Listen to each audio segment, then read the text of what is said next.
Doug Sweetland. I'm a sometimes animator, sometimes supervising animator at Pixar Animation Studios. Today we'll be talking about entertainment value, how you can use the meaning of the story to heighten entertainment value, and that it's the quality of the meaning and not the quantity or the superficial aspects of gesture. So with that, why don't we go inside? Well, it's like when you have a poetically descriptive performance, you have the text and you have the subtext, and they themselves have a relationship. That's actually, it's not unlike music in a sense, that harmonies are, two different elements that have a relationship. If they can be dissonant, they can have discord, they can have like major harmony, or I guess the best way to probably say it is just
Kevin Martell.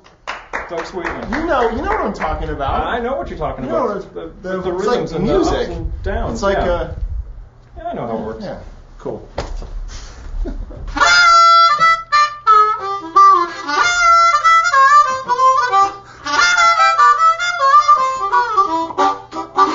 I wanted to, discuss what animators often think is entertainment, and then what is entertainment from an acting standpoint.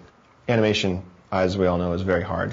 And animators work really hard on kind of getting their bag of tricks, because they're useful. They help sell the reality of a character actually doing something. As you're learning animation, you accumulate them, and you get your favorite overlap, or your favorite breakdown, or your favorite broken joint, head turn, double take, blink, jaw, overlap, twinned, but asymmetrical gesture for searching for a word, deadpan expression, knowing expression, lower lids, B's, M's, and P's, sigh, toe tap, smirk, crossed eyes. Those are all great. They're all very important. But in the end, they're not enough. Those things in and of themselves aren't necessarily entertainment. It's what those things mean in a greater context. We think that they're the end all because we've spent so much time, trying to learn them and how to do them. But ultimately, they're just instruments to help communicate with the audience. The audience doesn't go to see your bag of tricks. Only animators do.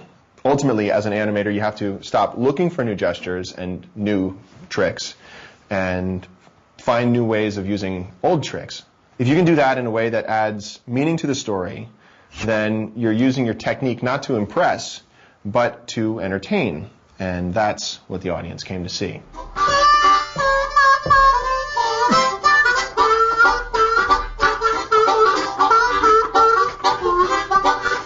So what is acting really? It's telling the story. And what is story? Well, I don't really know because I'm not a writer.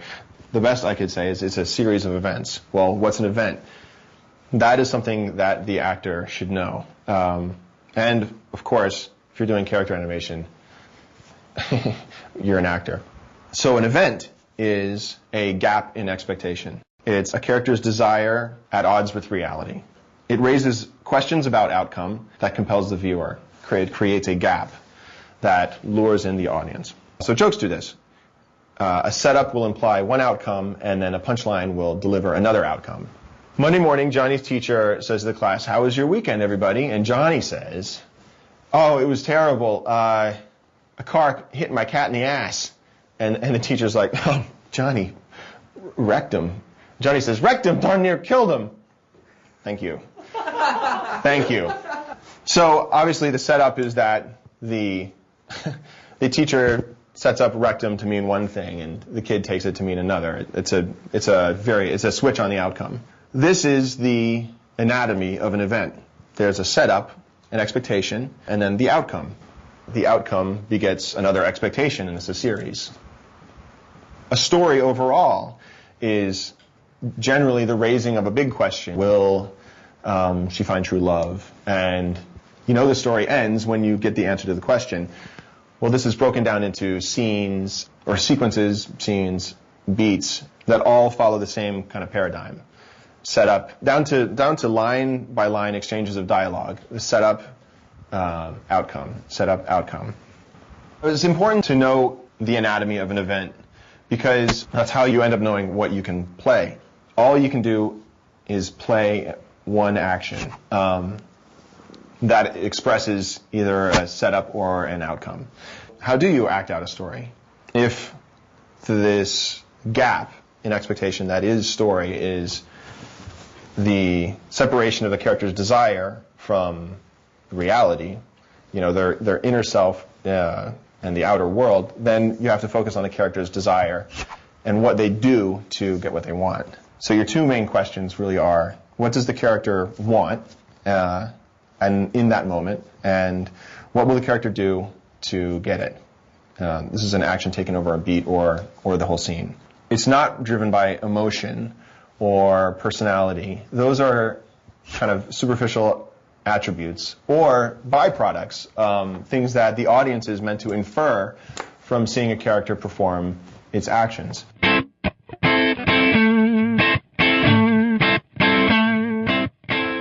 I mean, that's the point really of finding out what the character wants and what's keeping them from having it. You know, especially when you get a character like two character scenes, even if they're people that are madly in love, if they're talking, it's a boxing match. I mean, it doesn't have to be brutal, but in some subtle sense, it's a negotiation. And, you know, we don't do anything without needing to do something. That's a really good, important principle to keep in mind. Because a lot of times, too, when you start out, you end up kind of making the character do way more than they actually need to do, and that's like a hallmark of you know, kind of bad acting. It can be great animation, but it's unbelievable because it's just an aspect of human nature that we don't want to overexert ourselves. We don't really need to overexert ourselves. There's a reason why, you know, things should be animated, and it's not just the aesthetic beauty of animation. It's to see the nature of how things happen. You know, seeing an actor perform a performance puts the audience right in that gap of expectation. Not only does it, you know, seeing something performed really kind of viscerally put, you know, the audience in the experience of the conflict, but in making a most specific choice, you evoke more information than can be written, kind of along the lines of like a picture's worth 1,000 words or something.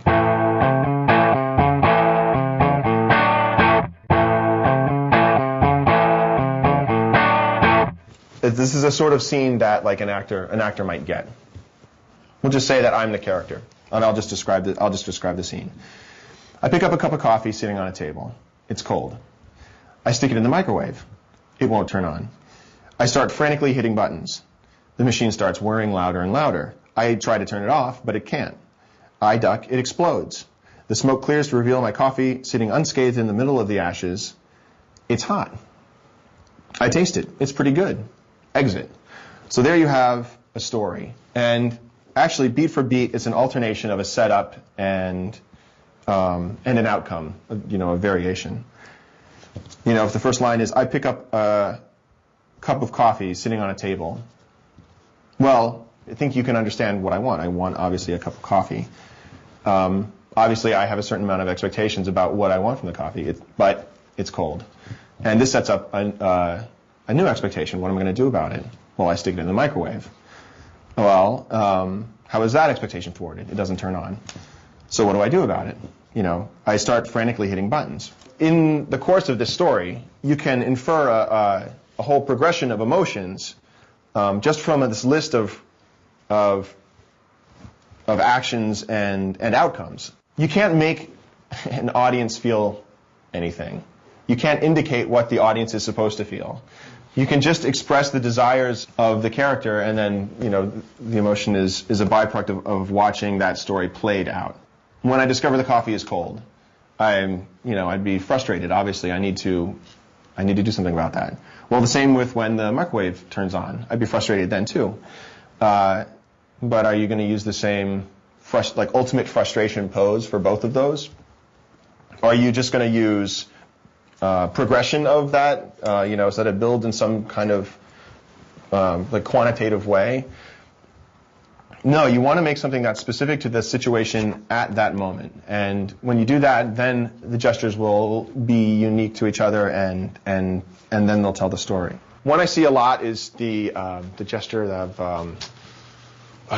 trying to think of what I can say, like that. I know a lot of people love doing that one. But that's not something that you can love. It has to be something specific to the scene. It's not a thing in and of itself. So similarly, if you don't think that the character's really strong, well, what can you do to make the character stronger? If you don't think the reading is really good, what can you do to make it a good reading? Because you can.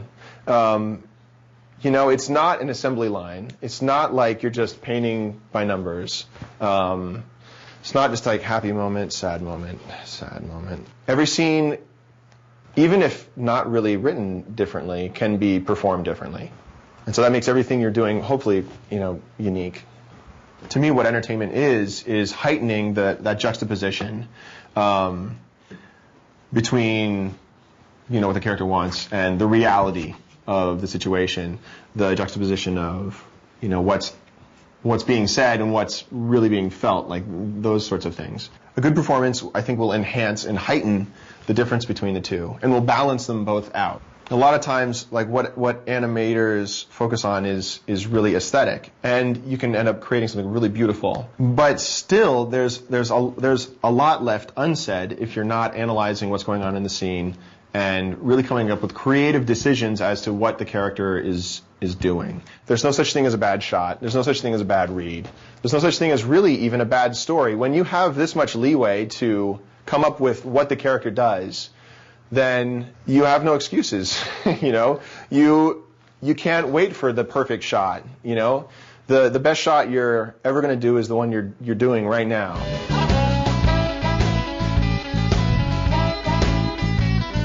I did the scene in Bug's Life. That was a huge breakthrough scene for me, just in how I work, where P.T. Flea he brings his circus to town and he starts kind of, pitching like a circus barker. And I knew that he had to be big in whatever he was doing.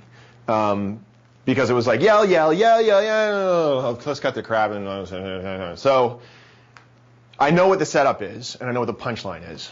The setup is that he's gonna be wild, whatever he's doing, and the punchline is that he ultimately could care less about all of that activity. So I had to come up with something for him to do, and the way it was boarded out was, he's just kind of getting the crowd like crazy, and he's going around and doing this and that, which I guess I have him do when he starts in the beginning, like oop, up a do, and how do you do? Well, I thought, I guess this whole thing is just a song and dance, and actually that's a phrase that describes something that is full of kind of bluster, but not really any. It's just, he's getting, I'll go out, I'll do the regular song and dance. That's what I said when I got up this morning. And I was like, well, okay, have him do a song and dance. He's not singing, but why not have him literally, why not, the action I will just choose is dance. And I thought of the scene in Blues Brothers where Cab Calloway introduces the band. I don't know if this is before or after Meeting the Moocher, but around there. And he's like, "Good evening, ladies and gentlemen. Welcome to the Palace Hotel Ballroom tonight." And he's just like constantly moving. I was like, "Oh, that's really good." So I stole that, what he's doing with his arms, and I just kind of, I kind of just like had them do like a Charleston step underneath it. And to me, that was the first time where I think I chose an action that wasn't implicit in the way the shot came to me, and again helped heighten the gap that actually ends up being the joke. It ended up, I think, being a better choice of something for him to do, a simple action to perform, rather than like, researching circus barkers or something like that, or, trying to figure out what like the best pose is for, is it with fists or is it with fingers out? No, I need to come up with a new action from scratch. The reason that shot was a real breakthrough for me in my approach is like I had the, I think, habitual way of approaching a shot, and like I described, like you hear the musicality of the line,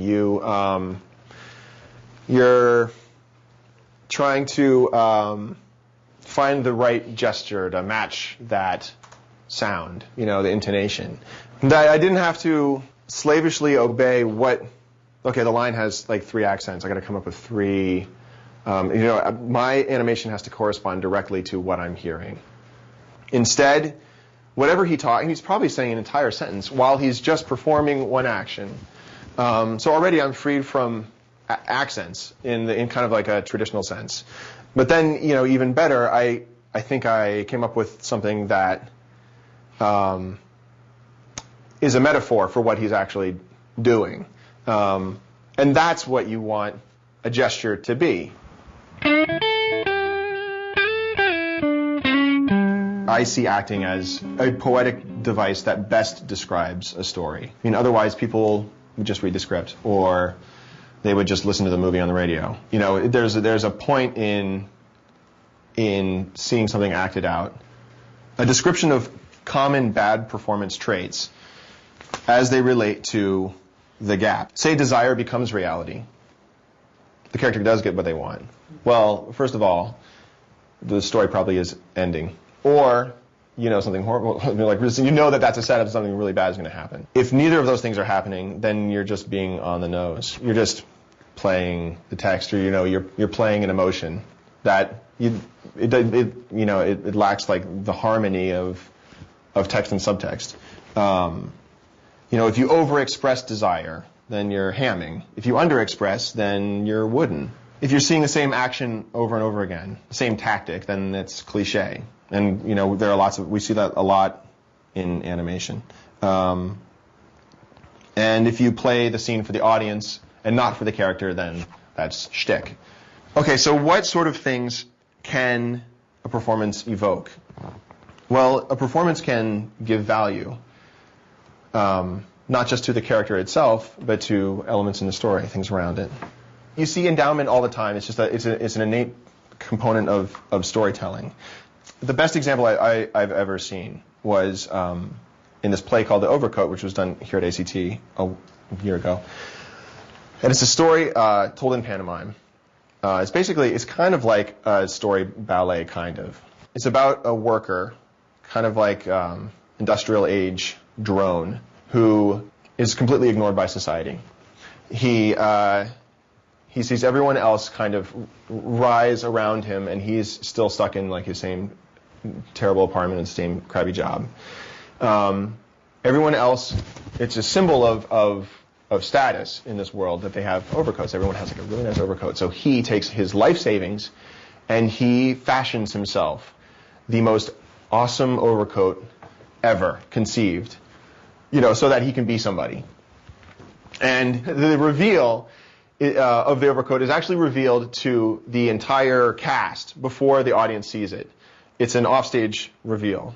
So everyone's at work and doing their normal thing, and one person sees it, then another, and then another, and it like a head turn spreads throughout the whole cast. Everyone's on stage, and they look to the wings, and then they all go like that, which it's kind of balletic. So there's the license to be kind of like silly like that. But then he comes out, and indeed he's wearing this long, he's basically like wearing a pimp coat. It's down to his ankles, it's got fur at the bottom, it's got like fur on the cuffs, fur on the collar, and indeed he looks awesome. But endowing that with so much importance is not, it's not the work of the coat. It's the work of everybody else in the story going like this. You know, you could rely entirely on the coat itself, but it would have to be an amazing coat. Or you could just have the rest of the company do the work for you and indicate that this is the most, in this story, that overcoat is the most amazing thing that anyone's ever seen. It's like Sexy Beast is a great movie too, where any movie where a kind of main character doesn't show up but is talked about for half the movie. Third Man is a similar thing. You have the character Don in Sexy Beast, Ben Kingsley, who's like a terror. And the whole first half of the movie is just watching everyone else fear his arrival. I mean, you can say that Ben Kingsley did a great job when he showed up, and he did. But half that work was bought for him by the great job everyone else did in endowing him with fear. Same thing with like Shakespeare in Love, when Judi Dench played Queen Elizabeth. I think she got nominated for an Oscar, and everyone was freaking out because, well, she was on screen for like 7 minutes. Well, this is true of really anyone who's in a like position of high power. I mean, nobody is really a king or a queen without everyone else, you know, rising when they get into the room.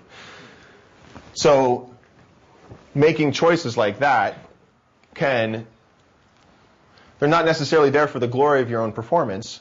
They're there to endow something else. And you can use your performance to give value and describe the value of things around you.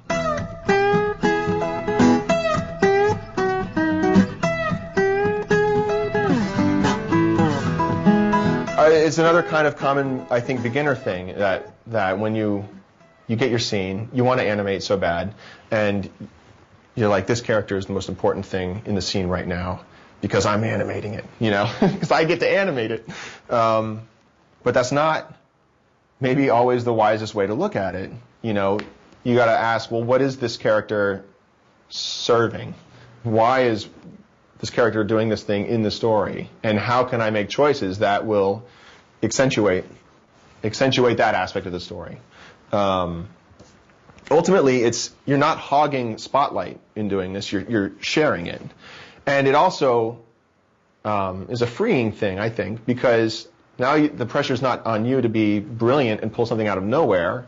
Here you can use your performance to, well, you know, endow something else, and it's ironic, but in a way, like sacrificing your performance, you know, your like originality, in the service of enhancing a story aspect or another character, is actually making a better performance. Stealing a scene is really just hyper endowing. Another one is Seinfeld. I think, you know, the basic concept of Seinfeld isn't that it's about nothing, but it's about incredibly petty things that people consider nothing and hyper endowing them to outrageous proportions, you know, double dipping, et cetera, et cetera, et cetera. That's all, the whole show is built on assigning ridiculous value to like ordinary things. So stealing a scene is the same basic concept, I think. It's just when you're not outdoing yourself, but you're out dedicating the story. When you endow something so well that it becomes definitive, that's stealing a show or a scene. The great recent example, I think, is Johnny Depp in Pirates of the Caribbean. He brought so much new information to being a pirate. You know, obviously talk about not a cliche performance. He asked like a simple question that it's just so obvious now. It's like, okay, well, he's a pirate. He's done a lot of things that ordinary people don't do. He's not just a swashbuckling guy. He's not heroic, and he's not just, you know, evil. These are like pirate cliches. He's probably done every drug on the planet. He's probably slept with every type of person or thing or anything. He's probably done everything. Name it. It's commonly known that he used Keith Richards as like a inspiration for that. And then talk about using acting as a poetic device. Here you're saying, okay, a pirate is not what we know as a pirate. A pirate is just an old-fashioned version of a crazy rock star, who is and kind of half burned out too, actually. It made perfect sense. It hyper-endowed pirate, and it was never done before. It was completely original.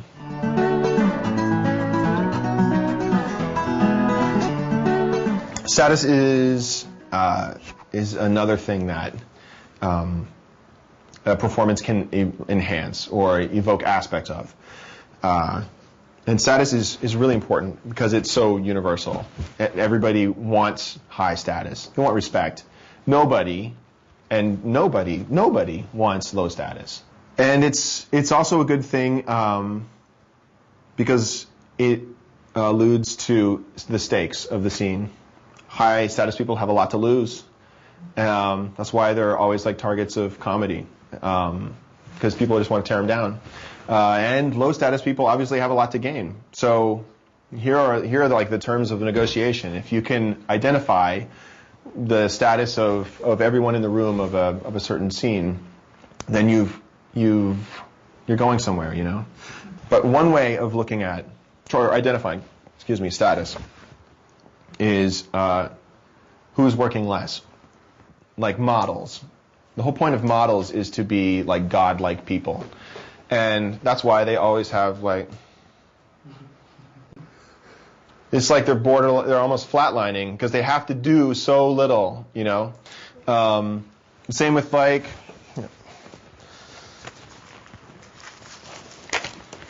George Washington. Let's see what else I got. Any Franklins? No. I got a Washington and a Lincoln. So,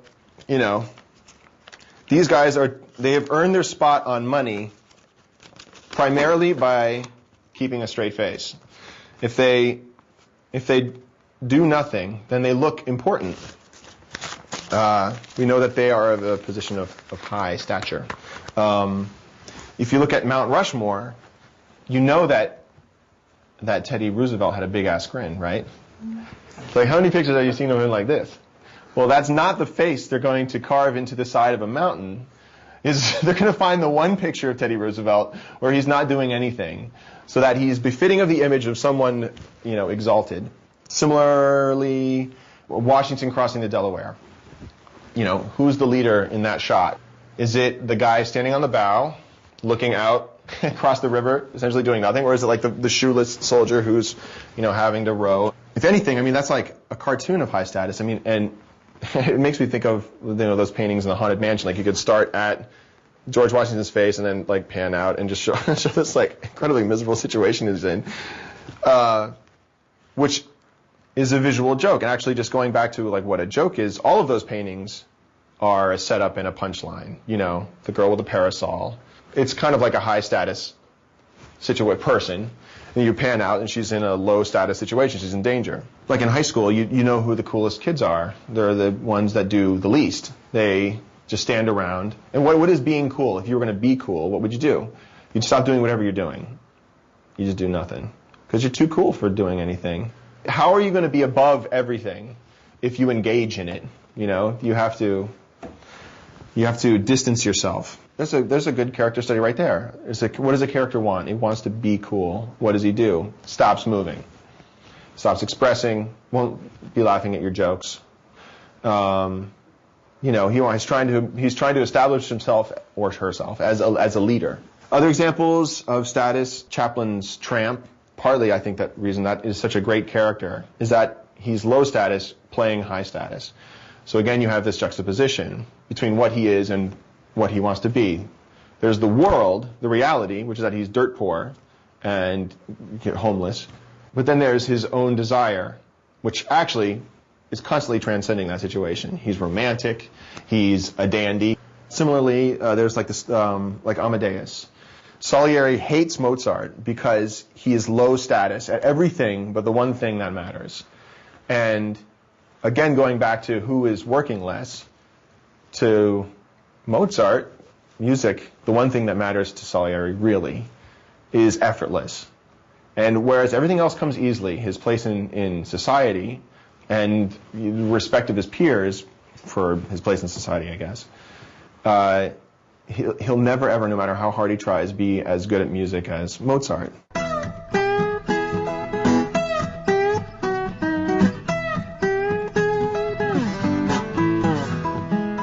It's really like an improv term, which is another thing that I recommend you check out. As a side note, just, taking some acting classes on the side. You learn so much about what a scene is. I had seen an improv workshop that was given by Michael Higgins, who is from Best in Show, and he's in Mighty Wind as well. And he had said that improv is like walking backwards and throwing the things that you've used behind you so you can walk on them. I mean, that's reincorporation. It's obviously reusing things, and it sounds, but in a new context. If you don't do that sort of stuff, then you're just walking blindly backwards. He actually said too, you can tell who the stud of improv is because they've reincorporated the most.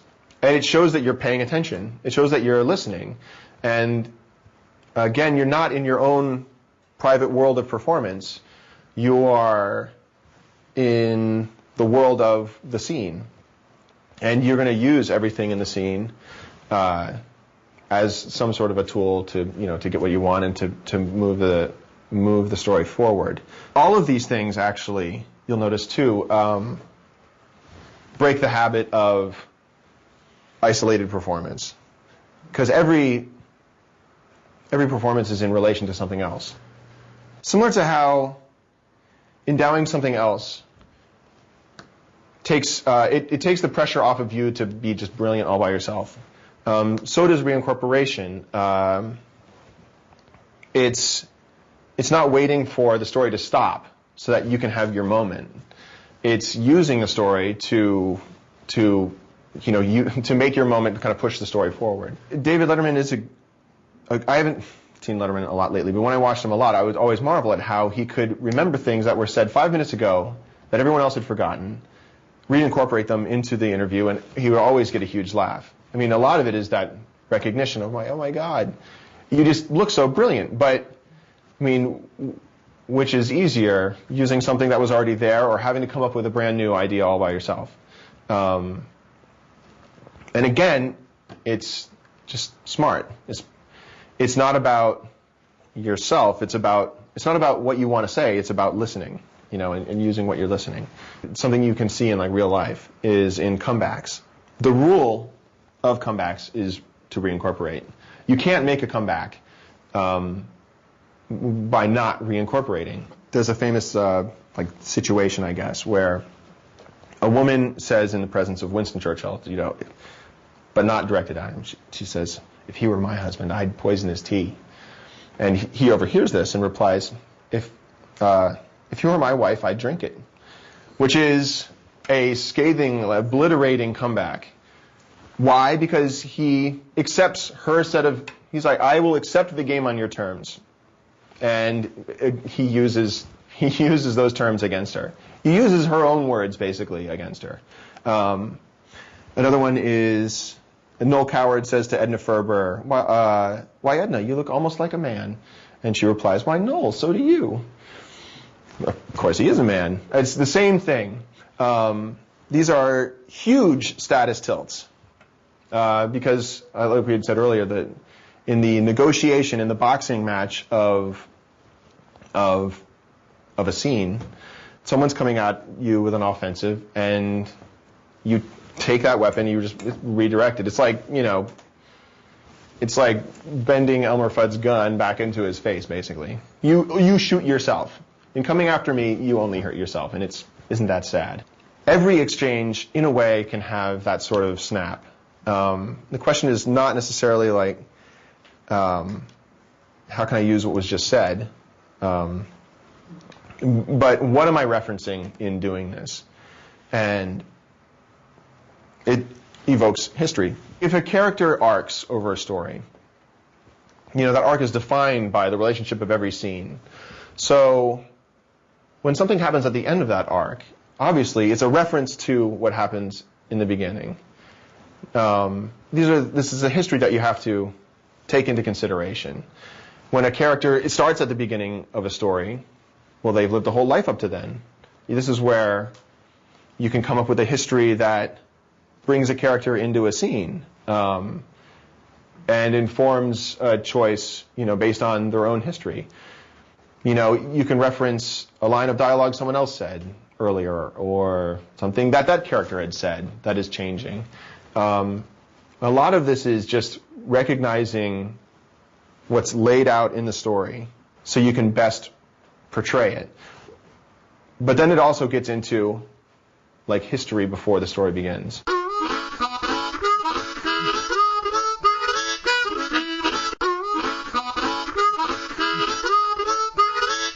There was a scene I did in Finding Nemo at the end where the father and son are reunited. So you know the story. They were split apart and they had huge adventures and are joined together.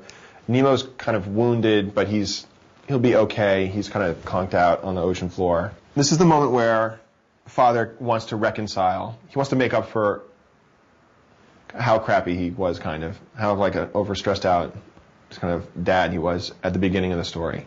And it's tied together, I think, in that shot in a gesture where Nemo offers his hand. And father takes it, and then father starts telling a story about how he met a sea turtle. They were talking about them at the beginning of the movie. Again, reincorporation, referencing. And now they live to be 150 years old. And it's really charming. But the important thing is, I think, that gesture, for a lot of reasons. First of all, a handshake is symbolic. It symbolizes agreement. So right there you have something of you have the decision. You have something of value. He offers the hand he offers is this Nemo is the kind of the handicapped fin, which is to me the symbol of the entire movie. Without that fin, without there being something kind of physically wrong with Nemo, the father wouldn't feel so compelled to be overprotective. That's his whole problem. That's the thing he needed to figure out. So when he sees that fin, now at the end of the movie, I felt it was really important that you show that he's looking at it in a new way. He's not taking the fin for granted this time in the way that he was at the beginning. He understands the value of his son and the greater happiness. I had him look at it twice. So it was kind of, he's looking down at his son. His son raises his hand and he looks at it. And then he looks at it again in a new way. He looks at it slowly and it's just a subtle thing, but the hope was that you'd understand that he recognizes this in a new way. So the answer ended up being, have him look at it twice. Once kind of a cursory glance, and then with profound recognition. And then he takes it, and then he goes on and tells the story. So that's an example of using referencing to add value to a performance.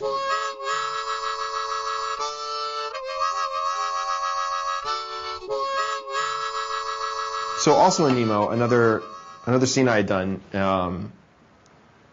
is this scene with Crush and Squirt, where Squirt gets knocked out of the current, and father freaks out, Marlin freaks out, and Squirt's father, steps, is like, whoa, let's see what he does. Comes back in, and everything's fine. It was important, I felt, to know what that scene really represents. You can say, on the surface, it's exactly what I just described. But who is Squirt really? He's Nemo. He's a variation on that character. Father needs to learn the lesson with Squirt that he needs to learn with Nemo. Perhaps it's fairly obvious, but that's the sort of thing that is going to inform. You'll know now to draw from father's relationship with his son, and not just kind of approach the scene generically at its face value.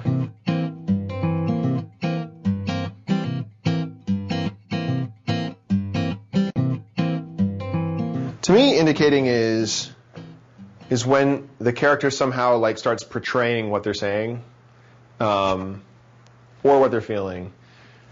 There's one I've seen more than once, which is like, "What are you, crazy?" And then they cross their eyes on crazy, but like, who would do that? Talking about a character the way we've been talking about is like they have a need. They're trying to convey something to get something from the other person. You know, they have an expectation that needs to be met. They're not going to be crossing their eyes. They're going to be looking for the test of, you know, that action in the other. Like, what are you crazy? Like, you don't have to. You know, the character is already play acting. You know, the character doesn't need to like actually turn himself into a theater. And then, you know, indicating also, I think, is just like playing emotion that doesn't really have to do with this, like moving the story forward. Certainly, it'd be bad phrasing. It would be horrible phrasing to be like, "I'm afraid of you," or, you know, it's like pointing. It's like you're having a pose for every word. Even if it's just going to be, you're going to take it as one statement, like, "I'm afraid of you." You know, that's like completely ridiculous.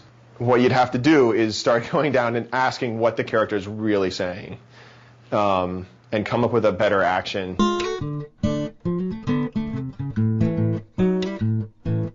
Nothing ultimately is what it seems to be. This sounds like a generic phrase, but all of this stuff, the gap between, you know, a desire and reality, you know, the character and the world that it's at odds with, text and what people are really saying, these are the things that are compelling and make a story art. What you want to avoid is the aspects that make the performance one-dimensional, where what you see is what you get. It's just not compelling. That's why emotions, you kind of want to avoid them. Because if you're thinking like happiness is just happiness, then it's not very interesting. It's flat. Even sadness as sadness is flat. You want to find what in the material has dissonance and harmony, and because even those two things, like, it's like music. You know, a chord is made up of different notes all at the same time. You know, and the result is you can hear emotion given their relationship.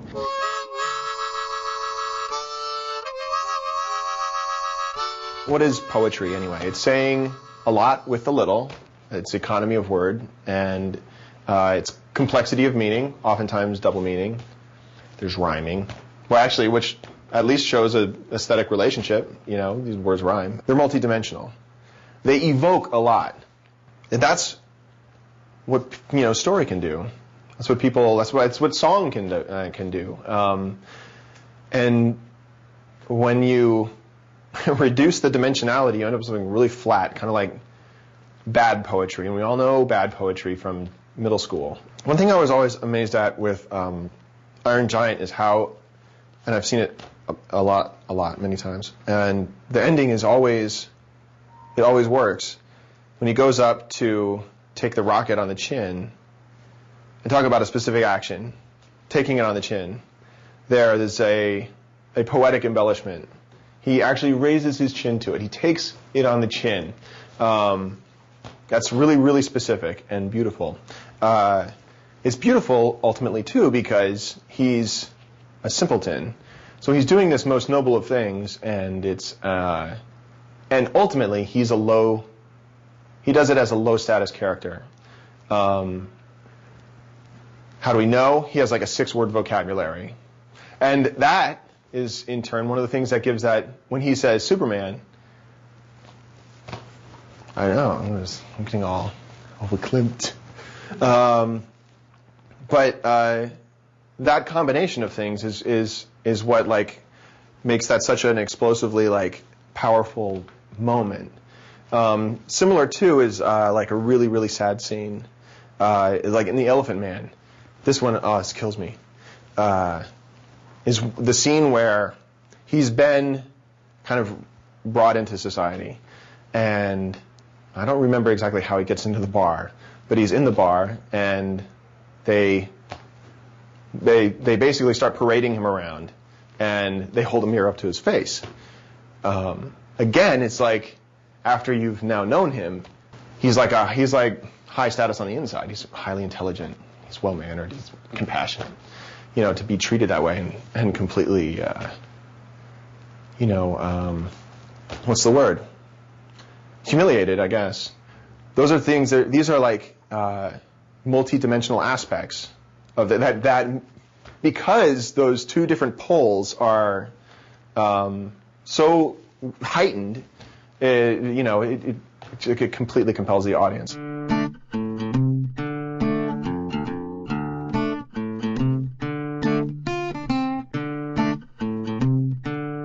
We can take one line, and rather than just trying to like aesthetically kind of fulfill that line, find out where the main accent is, we put a physical accent on that accent. We'll just take a listen to the recording of the line. You want me to take out the garbage? You want me to take out the garbage? You want me to take out the garbage? Well, let's come up with a bunch of different ways of playing that line. Basically coming up with an action that will describe more specifically the desire of that character than what you take that desire to mean when you just hear it once through. This character's already heading somewhere else to do some laundry. He's got a laundry basket. The accent is on me. I think it's a good idea to generally write the text out of the dialogue. If it's a pantomime scene, it's smart to write out whatever the inner monologue is too. In this case, so we have this is kind of a chart then. You want me, underline me, to take out the garbage? You might think in a way that you'd be a fool not to mimic that in the physical performance, because it'll marry well. And in sometimes it's really smart. So maybe you'll have the character heading screen right. That's where the laundry room is. Let me determine that here. Let's say the prompting line is take out the garbage. The character, let's say screen right, I'll be heading out, looks, you want me to go out? You want me to take out the garbage? You go down, you hit me, you come up with the like the musicality of the line at the end. You want me to take out the garbage? And that could be fine. It's just that there are more things that you could potentially say. Let's ascribe an action to that. Walking, stopping, looking. You want me to take out the garbage? It's almost like the subtext is like, are you sure? No, why not? We'll say that, just vaguely for now. As anyone could tell from the text itself, you're repeating as a question, double checking. Supposing the character doesn't turn to look at Mr. X or whatever, and just delivers the line straight, what sort of effect would that have? You want me to take out the garbage? Instantly, this character's not giving as much to the other character. Let's call this guy Tom. Tom isn't yielding so much. He hasn't given up on his first task, which is the laundry. He's stopped, and I guess you could say to understand more fully the request. So there's something.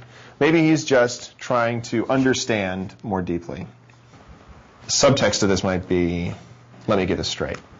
In a way, this choice is going to make the other character have to work harder to get this guy to take out the trash. In a way, there's a further subtext that's actually more challenging by him not giving up what he's doing, going to do the laundry. He's saying, let me get this straight. He's also saying, are you sure you want me to take out the garbage? It could be, insinuate that there might be something afterwards, that's going to be an extra cost to you. So we're just going to create our own backstory that'll be a reference, just for this one choice in this one line. Let's suppose that Mr. X is his job to take out the garbage every week. And for the last 4 weeks, Mr. X has had Tom take out the garbage. Now, Tom might be really asking, are you crazy? it's almost accusatory. But really, the action you're performing is just to check Mr. X's sanity. You would end up having a much different expression and a fairly different pose. I mean, you could even play that he was going to ignore it because it's not even worth listening to. And he's almost in the laundry room, and he has to actually like lean back to check. You know, again, like the degree to which he is going to continue doing what he set out to do in the first place is going to tell you how much he's yielding to Mr. X's request. His brow is mock concern or something. Like, I'm worried about you, dude. You obviously like can't function in society if you can't even take out your own trash, which is another issue. I mean, maybe it's not even Tom's trash. Maybe they have separate trash. So let's see how that plays with the soundtrack. My guess is that all three of these choices are going to pass. Let's see. Looking at Tom he's just double checking. And you know what this is almost, the subtext of this is almost is? It's like, I get to take out the garbage? You know, he's so acquiescing. And it's like, that would be a whole other take too. I mean, the difference between him being like this or smiling, kind of an obvious difference, but if he's smiling at the end of this, you want me to take out? It's like, this guy is all too ready to please, let's call him Bob. Just the expression change with the same attitude and acting of, you want me to take out the garbage? Or, you want me to take out the garbage? Adds a completely different meaning. And look at how a smile now endows, you know, the importance of doing chores for this guy. He's obviously like living to do it. And really that's just like, you know, corner up and down. So let's see it with, understand more deeply. Let me get this straight. You want me to take out the garbage? He's walking. He just stops dryly. You want me to take out the garbage? You want? Are you sure? Let me get this straight. Let's just try that. Me to take out the garbage? Let me get this straight. You want me to take out the garbage? It works. So in that case, I just took the subtext, you know, which is like the inner monologue. Of course, getting like down to what this guy's really saying and what he's doing. Yeah, I was just using that as like a lead-in. So this subtext here is to check sanity. This goes with our backstory of he's had to take out the garbage for her for a month straight now. Are you crazy? You're like, you want me to take out the garbage? Are you crazy? You want me to take out the garbage? And then you would expect the line after to be some sort of explanation as to why this time is different. You know, she wants him to take out the garbage again. Let's say that you can see him in the laundry room, and he's unfolding things. He's actually stopping, and he's doing what he's doing. You can have, well, what does that look like? He would be looking down. He'd be like probably profile. So he's going through and sorting the colors from the whites. Again, similar to not looking at her and trying to appease her. You know, maybe he's just going to humor her. Like, let's see where this conversation goes. That might be like, I'm not even going to take my eyes off what I'm doing. Oh, you want me to take out the garbage? You know, you can even do kind of like afterwards. So let's try that out. So, honey, take out the garbage. You want me to take out the garbage? Oh, that was very interesting. You want me to take out the garbage? It's very De Niro or something. You want me to take out the garbage? Oh, okay. I see where this is going. Take out the garbage? If that's the direction you want to take, and you know that he epitomizes it, why not? Why not pick and borrow from that sort of thing? Here's the thing: is what we started with. The very first thing is based mostly on what you think garbage is. Because nobody wants to take it out. We came up with a variation where, like, oh, all of a sudden garbage is really wonderful and I want to take it out. And then we came up with 3 really good choices for what this character could do that are going to provide a better adversary for the scene partner.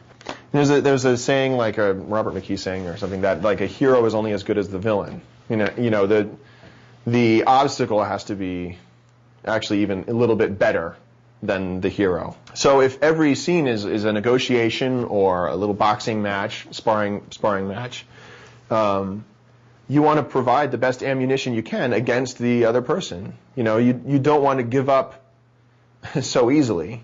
The more people have to work, obviously the more contrast there'll be, the more conflict there's going to be, and the more interest there's going to be.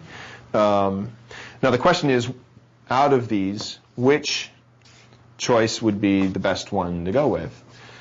And the answer is in the story around this one line.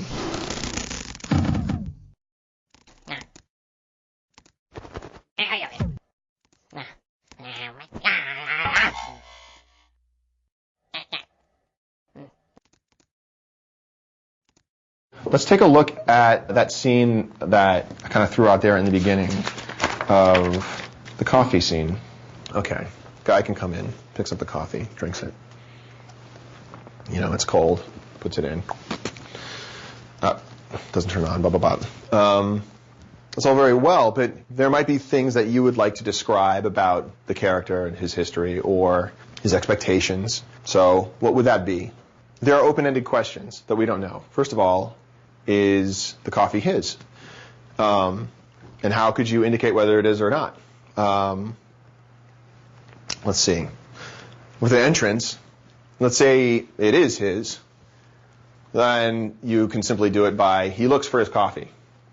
So there's a specific action to perform before on his way to getting his coffee. He looks here, sees it. Oh, there, it's clearly indicated. Now, if it's not his, then the coffee might as well be the first thing that he sees. He comes in, sees the coffee, stops, and then he looks. He just checks to make sure that the coffee's in the clear, and then he picks it up.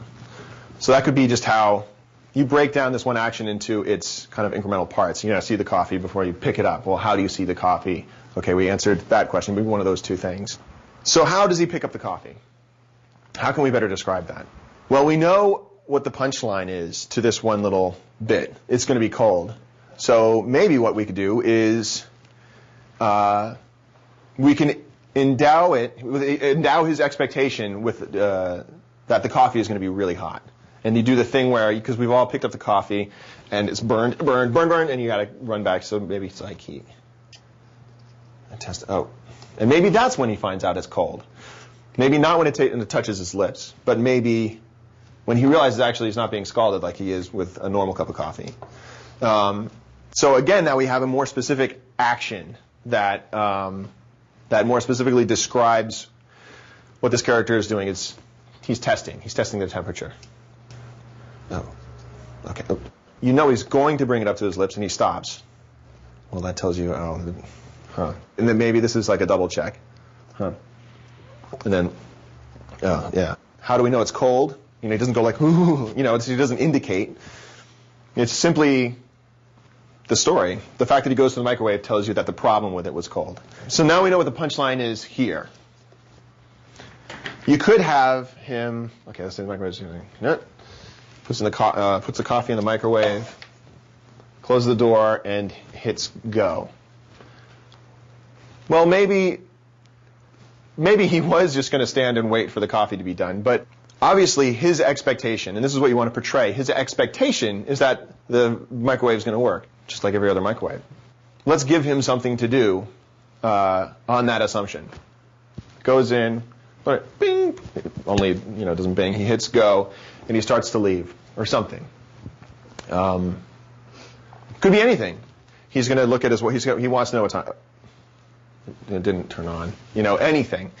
If you start an interruption, start an action to interrupt, then again you have him doing something that's more specific than just he turns on the microwave, finds out it doesn't work. If you want to make a comment, like a comment on his character or something, like say he's vain, he would go to like fix his hair or something. So he starts frantically hitting buttons. And this is another thing too, where all you have to do ultimately, even though you're finding ways to perform the functions in a descriptive way, the actions in and of themselves are really simple. And where you kind of can fall into showboating or grandstanding or acting really on the nose, and kind of that list of stuff before, is when Like, he goes to turn on the microwave, stops. You know, like talking to a microwave it doesn't make any real sense. All he has to do is notice, and then just go through the progression of hitting a button and hitting a button and hitting a button. Seeing that action escalate, you're going to understand the emotion. You don't have to tell the audience how the character's feeling. All the character has to do is just perform the action. So it's not like it's cold. Yeah. But who knows? You know what? Actually, maybe it is. This is also another thing too. I mean, we're in a total vacuum. You could.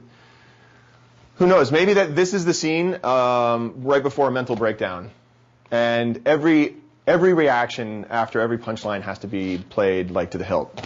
Like, obviously, the director is going to have ideas, but the point is that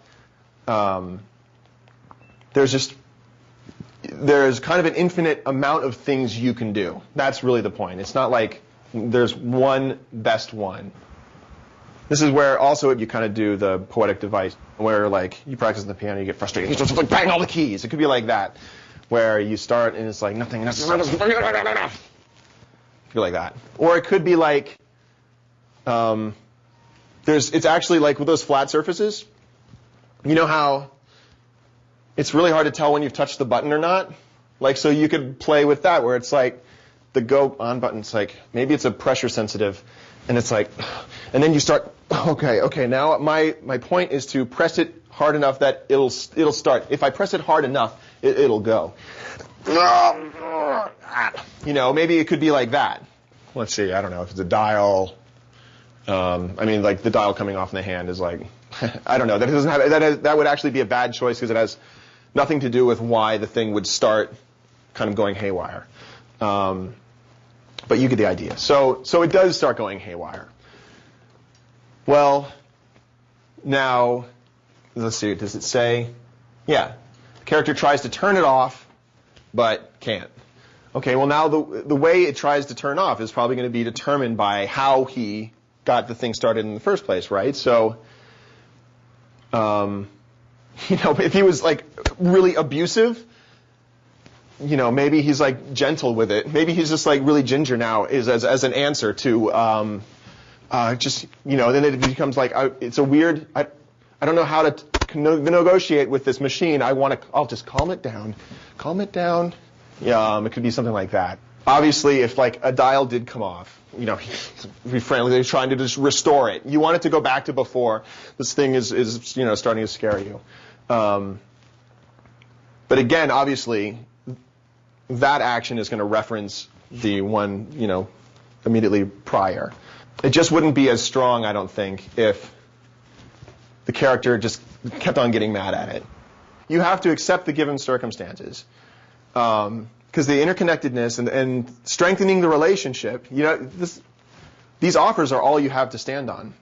The same with this. I mean, without the endowments that you're giving, it's just a cup of coffee, a microwave, and a guy. There's nothing into the scene other than this dialogue. So when the microwave starts going haywire, your character has to accept it and start dealing with it in one way or another. So we talked about some options there. At this point, the microwave is driving the scene anyway. You know, you want the audience to be focusing, I think, on the microwave. You want the audience, just like the character, to be wondering, when is this going to blow? You know, I'm waiting for it to blow. So, fine, let the microwave drive the scene, and it doesn't have to be terribly clever. The character just, you know, who knows, maybe... Okay, variations on getting out of the way. Hit the deck. Maybe the character was in the army. And just like flattens down like a pancake on the floor. You know, barricading himself. You know, getting ready for a huge explosion. What do you do? So it explodes. Smoke clears and reveals the coffee. It's almost like, you know, when there's like a crater and then there's like Bugs Bunny's bed, you know, like he's okay somehow. That's the coffee cup in the middle of the microwave. It's all char. Smoke clears. Well, here we have a parallel. For the second time in the scene, he picks up a coffee mug. This time, it's hot. We know that outcome. Here's a way that it's kind of a double punchline. Obviously, what he wanted all along is hot coffee, and so the way it's written, it's funny that like this thing blowing up heats up his coffee. How can we make a performance that makes a second joke out of this? Well, let's say we make the choice, and this actually may inform how we choose him to pick up the coffee mug in the beginning. We want to set this up for later. You know, I thought like is it hot? No, it's not hot. I mean, if you wanted to do just a straight reincorporation, you'd have him do it again. He goes up and it is hot, but now this time there's no actual punchline. So maybe he just goes up and this time he like actually just burns his hand, and then it becomes like, you know, wah wah. It's like a little bit of a wah wah moment, but there you have something that references the previous experience with picking up the coffee mug. It's like a visual riff. It reincorporates it, but in a kind of a new way. You can use your performance to strengthen the story. A lot of times, you'll get a shot and you'll be like, this line sucks. Or, this is a crappy reading. Or, it just doesn't make any sense. Well, the best way to get over that is to play it. You know, it's take it as an offer. It just doesn't make any sense. So in this case, he's looking at he's like, oh my God, that's amazing. And he burns his hand, which is the thing he was trying to prevent when he picked it up in the first place. You know, and maybe you have like a moment of that out-of-body existential angst.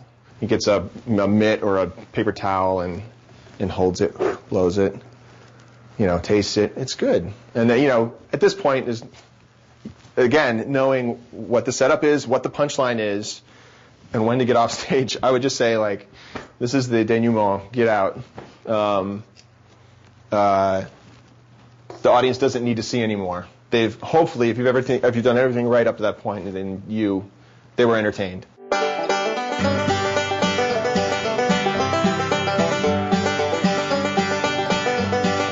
So today we talked about what a character expects and what actually happens, the gap in story, setup and outcome. And we talked about what a character wants and what a character does to get it, the discrepancy between text and subtext, and then multidimensionality. Keep yourself open to everything.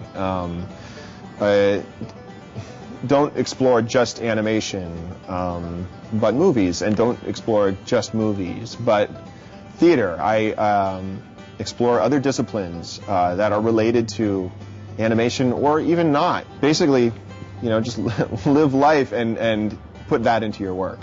Thanks for listening.